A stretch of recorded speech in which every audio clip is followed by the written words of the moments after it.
Self-practice 4.9, question 4. Solve the following equations. Right. A. Log 2x is 5. So log 2, we move this side, will become 2 power 5. 2 power 5 is basically 32, so x is 32. B.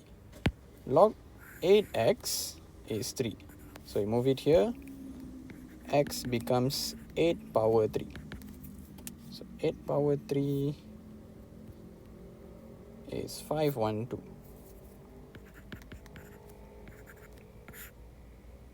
Done. C. Log 2x is 8. So log 2, we move that side, become 2 power 8. So 2 power 8 is 256. Done. So this is one of the rules of log lah. When you move the log over the other side, the log will go missing, and then the 2 will push the 8 up. Becomes 2 power 8. That's it.